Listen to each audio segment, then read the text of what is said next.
Hello students, welcome again in our new segment of grammar solution. And today we are going to learn how to use not only but also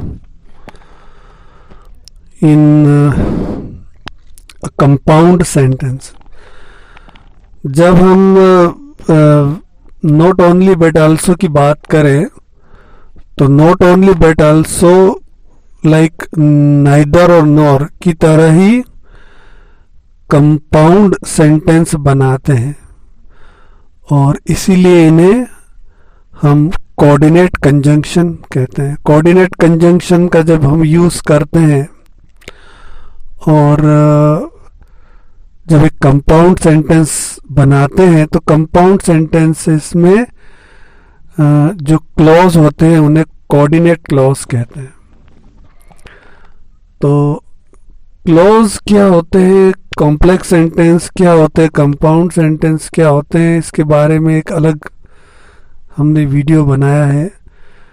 इससे clauses की जो concept है वो और ज़्यादा clear हो जाएगी.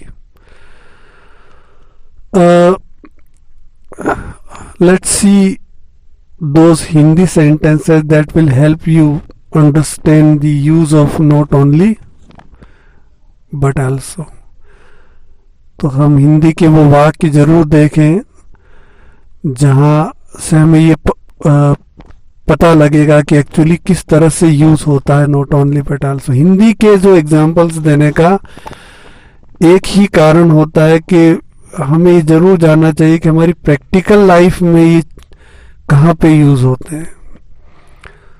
तो जैसे वह न सिर्फ जल्दी उठती है बल्कि घूमने भी जाती है.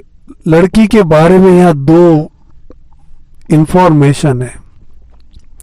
ये इस सेंटेंस के दो एलिमेंट्स, जल्दी उठती है और घूमने भी जाती है. सेकंड जो इंफॉर्मेशन है is equally as important as the first information. यानी जितना इसमें इम्पोर्टेंस है जल्दी उठने का उतना ही इम्पोर्टेंस इसमें घूमने जाने का भी है. ऐसे ही मैं सवेरे न सिर्फ चाय पीता हूँ बल्कि थोड़ी सी कॉफ़ी भी पीता हूँ.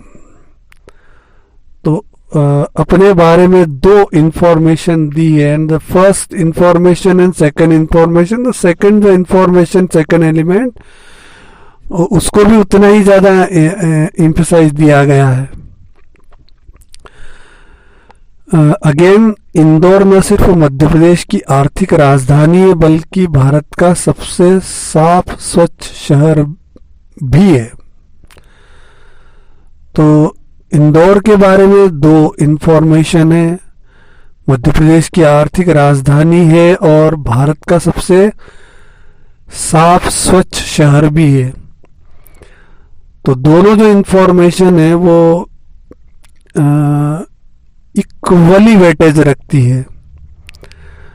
इसी तरह से बिजली के बारे में हम जानते हैं न सिर्फ प्रकाश देती है बल्कि हमारी जो मशीनें हैं वो भी बिजली से चलती है. तो निश्चित तौर पर ये जो एग्जाम्पल्स हिंदी के हैं उससे ही एक हमें ये बात पता चली होगी कि किस तरह से हम नॉट ओनली बट आल्सो का यूज करें अपने प्रैक्टिकल लाइफ में. और let's see how we use in English sentences. तो अंग्रेजी के जो वाक्य है जो एग्जाम्स में हमें आते भी है, पूछे जाते हैं, तो दो या तीन बातें नॉट ओनली बट आल्सो के बारे में आप जरूर जान लें. एक तो ये कि जो फर्स्ट इंफॉर्मेशन होती है हमारे पास किसी भी सब्जेक्ट की उसमें हम नॉट ओनली यूज करते हैं और सेकंड जो इंफॉर्मेशन होती है उसमें हम बट आल्सो यूज करते हैं. एक बात. दूसरी बात ये है कि हमें जानना बहुत जरूरी है कि नॉट ओनली को हम कहाँ प्लेस करें. Where should we use not only. This is very important. क्योंकि अब देखिए अगर ये जो फर्स्ट जो एग्जाम्पल है जिसके दो सेंटेंसेस है ए और बी, इसमें आप देखिए दोनों सेंटेंसेस की मेन वर्ब्स सेम है बट उनके ऑब्जेक्ट जो है वो अलग अलग है।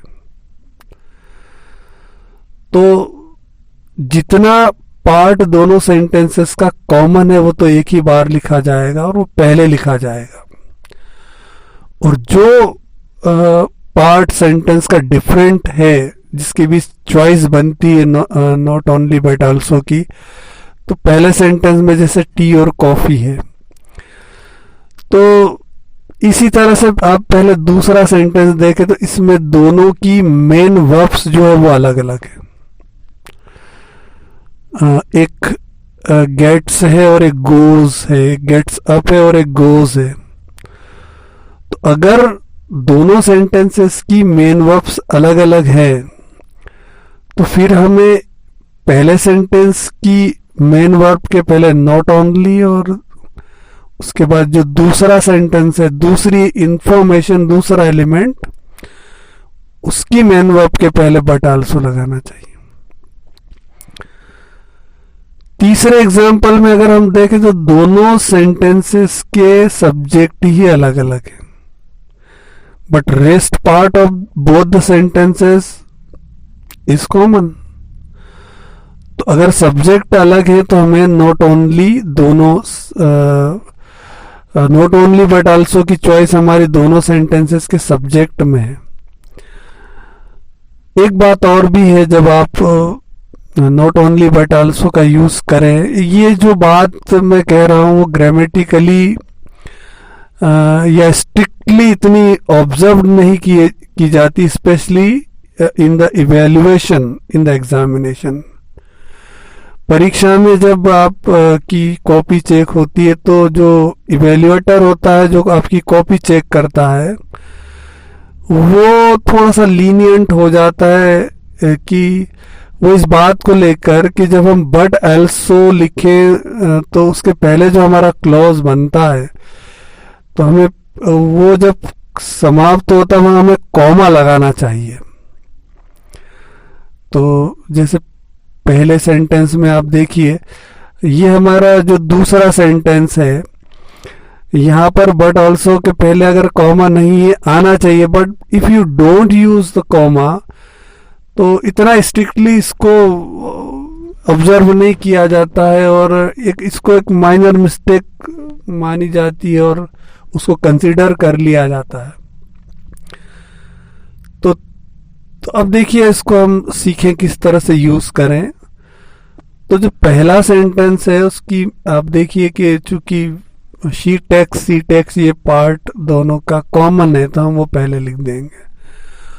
तो टी के पहले हम नॉट ओनली और उसके बाद दूसरे सेंटेंस में जो कॉफी है उसके पहले बट ऑल्सो।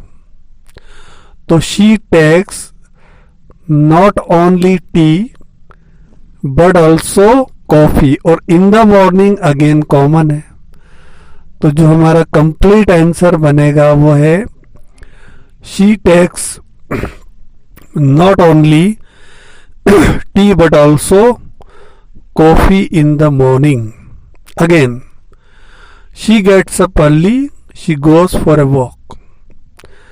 अब इसमें हमारी मेन वर्ब्स अलग अलग हैं तो हम पहले शी लिखेंगे। तो गेट्स अप के पहले हम नॉट ओनली लिखें। She not only gets up early but also goes for a walk. अब जो थर्ड एग्जाम्पल है उसमें हमारे सामने एक प्रॉब्लम ये आई है कि हमें not only in the beginning use करना है। ग्रामर के जो रूल्स हैं वो ये कहते हैं कि आप अगर जब नॉट ओनली अगर शुरू में यूज करते हैं तो उस सेंटेंस की जो हेल्पिंग वर्ब है वो हेल्पिंग वर्ब, या अगर उसमें हेल्पिंग वर्ब नहीं है तो सेंटेंस को नेगेटिव इंट्रोगेटिव बनाने के लिए जो हेल्पिंग वर्ब आप यूज करते हैं do does did, not only के तुरंत बाद आपको पहले वो लिखना पड़ेगी। तो हमारी चूंकि चॉइस मोहन और सोहन के बीच है, हम कहना चाह रहे हैं कि न सिर्फ मोहन बल्कि सोहन भी एक अच्छा क्रिकेटर है। तो नॉट ओनली के बाद हमें पहले इज, फिर मोहन, और ये गुड क्रिकेटर कॉमन पार्ट है, तो पहले हम नॉट ओनली बट आल्सो पूरा यूज कर लें, फिर अ गुड क्रिकेटर। तो not only is Mohan but also Sohan is a good cricketer. थोड़ा सा ट्रिकी है ये, पर यहां आपको समझना पड़ेगा। You will have to understand the, simply because जो एक कंप्लीट मीनिंग जो है बनना चाहिए, जो हम कहना चाहते हैं, दैट शुड बी कन्वेड, वो ग्रामेटिकली भी सही होना चाहिए। तो और कुछ और एग्जाम्पल अगर हम देखें, hello students, Indore can be called commercial capital of MP. Indore can be called of greenest solution. Indore can be called तक तो common. Today we are going to learn how to use not only object है in, तो वो दोनों के अलग अलग है, तो हम वहीं पे नॉट ओनली बट आल्सो लगाएंगे। तो पहले हम लिखेंगे Indore can be called not only but also की बात करें, only the commercial but also MP, like neither or nor, की तरह ही the cleanest compound sentence बनाते हैं। और इसीलिए इन्हें इलेक्ट्रिसिटी कोऑर्डिनेट कंजंक्शन कहते हैं। ये कोऑर्डिनेट कंजंक्शन यूज किया गया है वो इलेक्ट्रिसिटी के लिए ही यूज किया गया। और लेकिन इन दोनों सेंटेंस में देखिए मेन वर्ब्स हैं, अलग अलग कंपाउंड सेंटेंसेस में गिव्स है और ड्राइव क्लॉज में गिव्स के पहले नॉट ओनली पूरा सेंटेंस हमें लेना पड़ेगा, क्योंकि क्लॉज कुछ भी कॉमन नहीं है। Complex sentence gives us light के पहले नॉट ओनली और ड्राइव्स के बारे में एक पहले बट आल्सो हमने वीडियो में electricity not only gives us light, clauses की जो कॉन्सेप्ट है वो और ज्यादा ड्राइव्स आर क्लियर हो जाएगी। Machines, so students, that's how you can let's see solve Hindi sentences problems regarding not only understand the use of not only but also. So but also hope you understood। तो हम हिंदी के वो वाक्य जरूर structure जहाँ till the next हमें ये video पता लगेगा कि एक्चुअली किस तरह से यूज होता है not only but also. Hindi के जो एग्जांपल्स देने